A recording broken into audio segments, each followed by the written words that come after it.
كزلاي وحير برص برلا دولار كزلاي halkaan meelahan ku wareeg bartaan ku wareeg marka waan xaan shock bay u dhacaya marka soo dhawaada akhyaarta sharafta leh maanta waxaan soo joognaa Cabdiraxmaan Maxamed Yuusuf oo kamid ah ardadii muddada dheer Turkiga ku noolayd waxaan ku baratay waxaan ka sheekeysanaynaa Cabdiraxmaan nolosha Soomaalida ee Turkiga sida ay ula qabsadeen iyo caqabadihii ay kala kulmeen hab nololeedka dalka Turkiga Cabdiraxmaan soo dhaw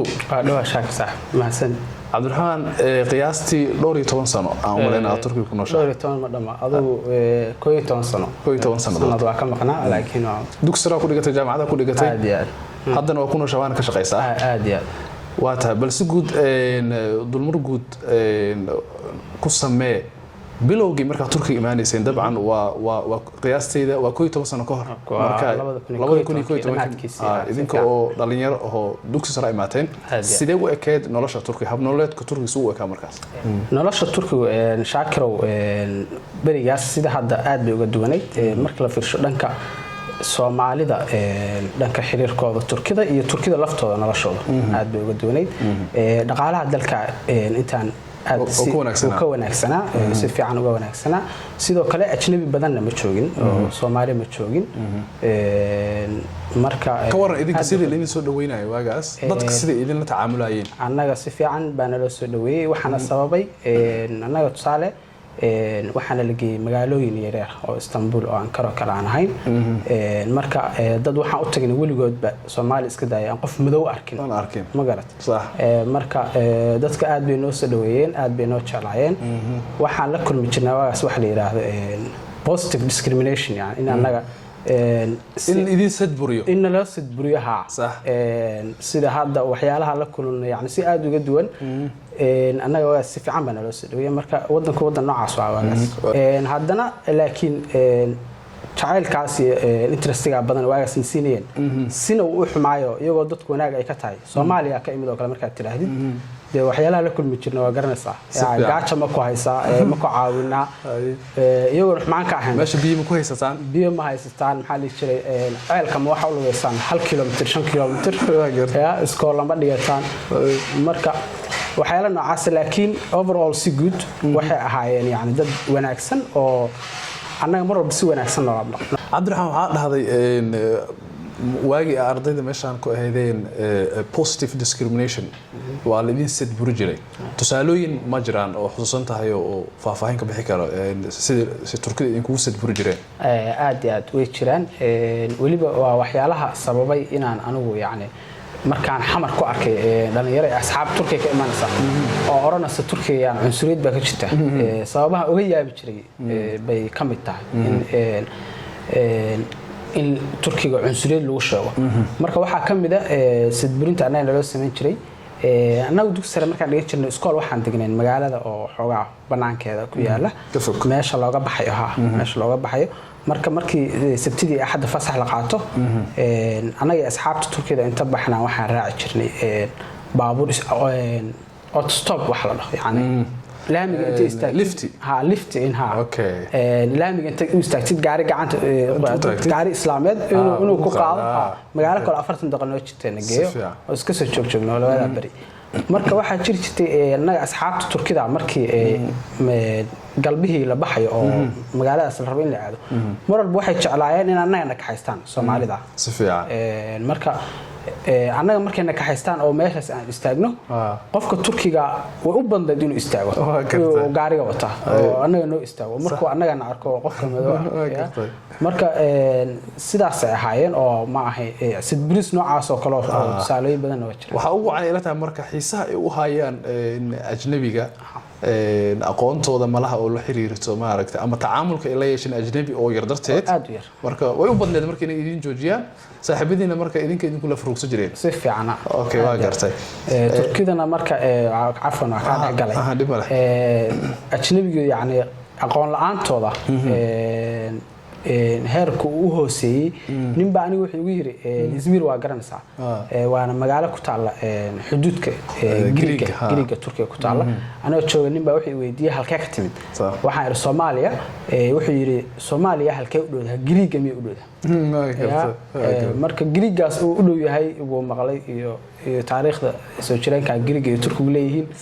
marka Soomaaliya inay Greek u dhow yahay u filanaya Greek-guna waa noo muuqda markaas waxa yar hadii magaalada tuuleeyinkeeda la tago waa la arkaya marka dad aad ajnabiga xog far badan aan dibadda ka helin juqraafiga maaragtay aan aad u aqoon halka qofka Soomaaliya laga yaabo hadii aad dhahdid maaragtay Cambodia xagee ku taala inuu la soo boodiyo Aasiya oo sheego Colombia inuu waxa caasimada sheega laga yaabo aniga waxaan xasuustaa dhalinyarada waxay aad u dhibsan jireen xagee ka timid marka la oo Soomaaliya uu qofka dhaho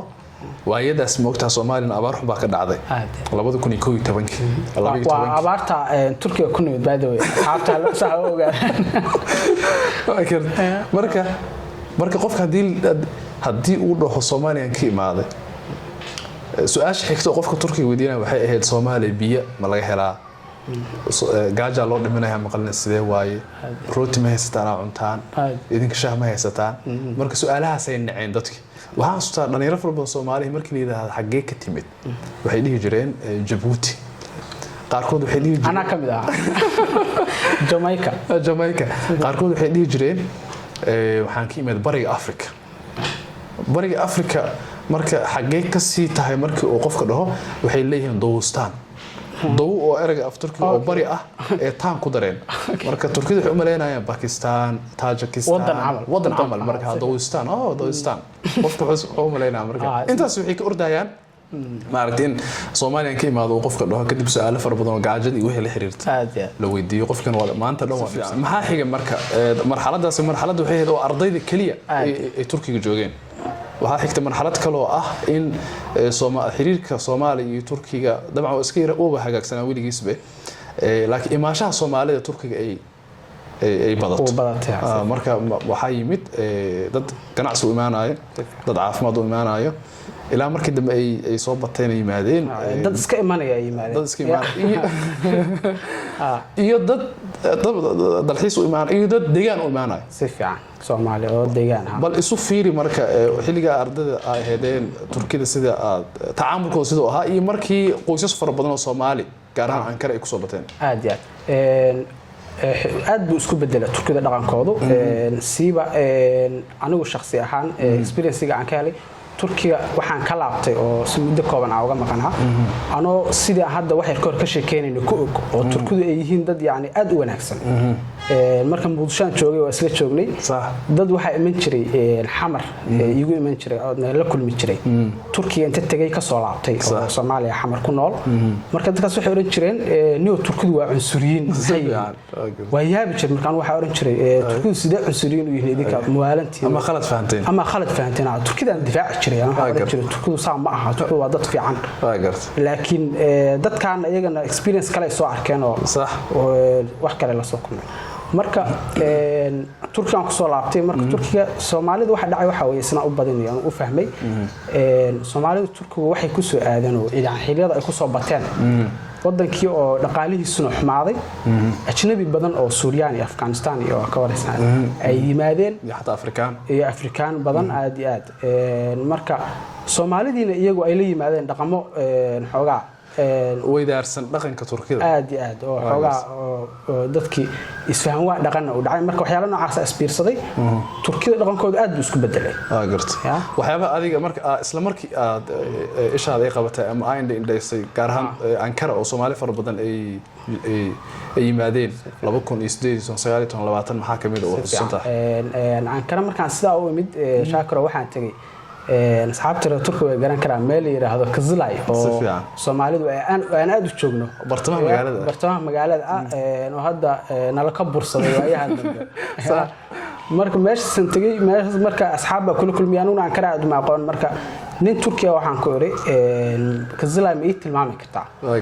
marka Turkida aqaanay buu aniga ila ahaayeen markaas bariga hore hadii ay tahay maxay wuxuu ku dhihi lahaa bariga hore hadaan dhaho intuu si tilmaamin muddo ila sheekaysan lahaa oo war igu dil lahaa arday miyaa tahay saamiyaa tahay wax u baahan tahay dad wanaagsan markaan weydiiyay wuxuu ugu yiri Kızılay wuxuu yiri burasa buralaar dad dolaan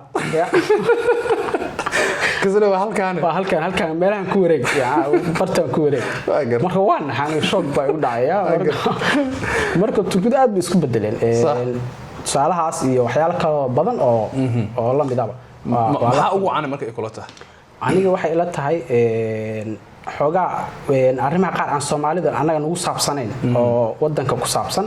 oo dhaqaale burbur ka mid yahay sida ka hadlanay oo ajnabiga soo batay ka mid yahay sidaan ognahay dadku markuu dhaqaale burbur ku dhaco waxa iska badanaya carada iyo dulqaadyarida iyo haddana waxyaalaha qaar oo khalad oo Turkida ka dhacsan waa garanaysaa ma aha dad aad ajnabi lama noolaan dad wax badan la socda ma aha tusaale waxyaalaha cunsuriyada keena oo dadka inay cunsuriyaan annaga waliba si gaar ah ana dambi ku lahayn waxa kamid ah waxay aaminsan yihiin in dawladdu annaga lacagna siiso sax dadka meelaha soo socdo marka annaga Soomaalidana waa taqaanaa lacag baa iska haysanaa lacag ma haysano umaleena badan laakiin lacagtan ku faanaa lacag ma haysano laakiin haddana waxa u dhaqana sida dad lacag haysta marka taxi baa fulnaa maxaa loo oran jiray waxayna arkayaan dad ladan inaan Turkida u badan dad dabaqada dhexe ah oo xamaalato oo maaragtay xoogsato ah ma yaqaanaan taxi waxay isticmaalaan gaadiidka dadweynaha tareenada metroga basaska maaragtay minibuska laakiin gabadha Soomaaliyeed wiilka Soomaaliyeed odayga Soomaaliyeed oo aan kala joogo maaragtay 100 mitir 500 mitir wuxuu raacaa taxi sawir marka waxa sameysmaa in Soomaalidu ay lacag haysto mujtamaci marka oo aanan wax far badan fahansaneen marka waxay u maleeyeen in dawladda Turkidu ay dadkan Soomaalida ay lacag siiso si fiican xogaa meesha marka waxa ka abuurma nacayb iyo maaragtay iyo masayr si fiican anagu wax ma haysano anaga dhaqaale burbur nahaya maxay dawladdu dadkan lacagtu seen waa gartay marka laga yimaado arinta dhaqaale burburka oo dabcan sabab loogu dhigi karo xanaaqooda iyo maaragtay sidii hadda Turkidu arkaan Soomaalida eed ma jirtaa Soomaalida la saari karo oo maaragtay iyagu ay leeyihiin way jirtaa eeda badan baa waliba jira marka ma rabo inaan u hadlo sida nin waxa jira social media Soomaalida caanka ah waxa jira ayaan dhawato Turkiga inta yimid wuxuu arkay marka waxyaalaha hadda aan ka hadli doono oo xogaa dhaqamada aan fiicnayn oo Soomaalida nagu sababay dadku inay cunsuriyaan sax buu arkay marka laakiin si xun buu u daba dhigtay ilaahay uu yiri Soomaalidu barafka cunaan taasna waa khalad anu ma arkin wali qof Soomaali oo barafka cunay waxa wada barafka in ka soo daato in jilaalka barafka yaani bilaha qowga baraf marka sidaas oo kale inaan u hadalno ma rabno laakiin xoogaa waxa jira dhaqan la tilmaami karo dhaliilo la tilmaami karo oo macnaha Soomaalida haddii aysan aanan la iman dhaqamadaas laga yaabo in cunsuriyada xitaa hadaysan naga dhamaan ay naga yaraan lahayd oo dadka qaar waxyaalaha dhaqamadeena anagu aan la imaanay kaliya ay nagu dirayaan sax waxa kamid ah marka waxa kamid ah tusaale meelaha Soomaalidu u badi yihiin oo kale goobaha Soomaalidu ay tagaan oo u shaah doontaan oo u cunto doontaan hadda tagtid cunsuriyad in la kulanto u badan tahay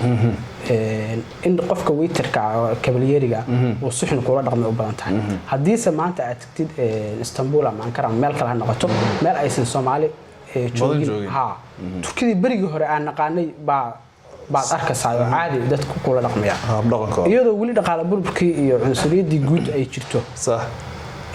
marka tusaale anu waxaan tagay Ankara meel Soomaalidu u badi yihiin oo cafe oo Soomaalidu aad u fariisato marka waxa aad la yaab gabadha kabalyeeriga oo de maxaan si xun u dhaqmasa sax haddana markaan fiirshay gabadha Soomaalida meesha joogta iyaguna sida u dhaqmayaan marka fiirisid gabadhu dadkan waxay ula dhaqmaysaa sidii carruur ay idbinayso oo u garaabaya xogaa sababta qofka dhalinyaro badan oo meesha fadhida mid baa xagga ka kacay mid xagga kor baa loo qaylinaya waxaan dhigi jiray mid baa tiishka tuuraya sax ciyaal amal marka dadkaas qofku markuu dhaqankaas ka arko inuu ku xushmeeyo ku yasay wuxuu ku arkaya qof bahalkiya tusaale kale basaska oo kale saf baa loogu jiraa dadkii shaqay ka yimaadeen baska dadweynaha waa ciriiri waa ciriiri saf baa dadkii oo dhan ku jiraan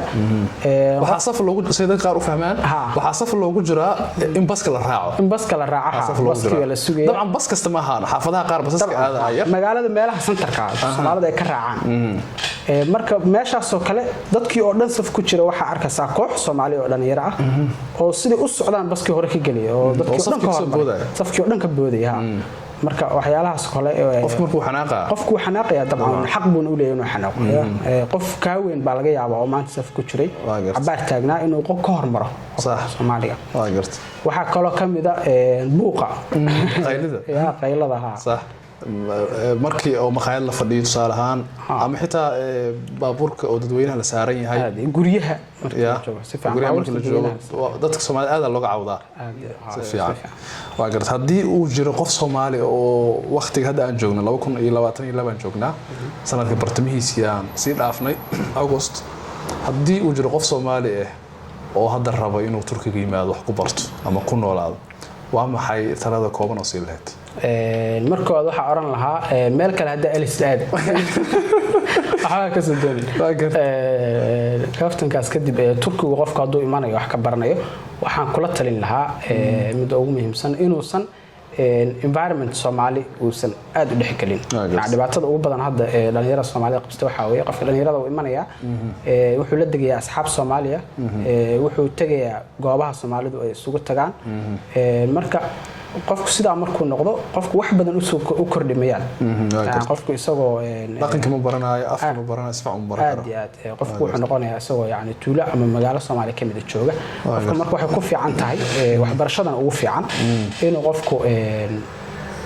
meel xitaa hadduu magaalo weyn oo Soomaalida aad u joogaan uu joogo inuu isku dayo inuusan يعني انتو Soomaalida la qaadanay in ka badan inuu waxbarashada iyo dadka Turkida inuu la qaato sababtoo sidaas waa sida luqadana lagu baran karo dhaqankana lagu baran karo qofkan wax badan uu kordhiyo ka waran qofka raba inuu meeshan inuu ku noolaado qofka raba inuu yimaado Turkiga qof ku noolaanaya ujeedkiisa aan u fahmin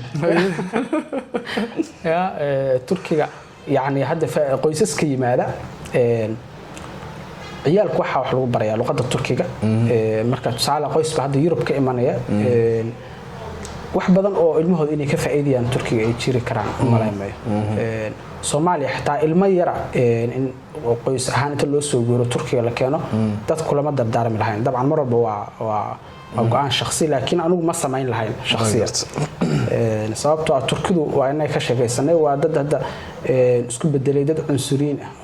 yani waliba dhaqaalahooda hadda maadaama uu dhaqaalahooda dirtaan uu dhibaato ay ka jirto dadka qaar waxay saadaalanayaan waxay leeyihiin hadii sidan dhaqaal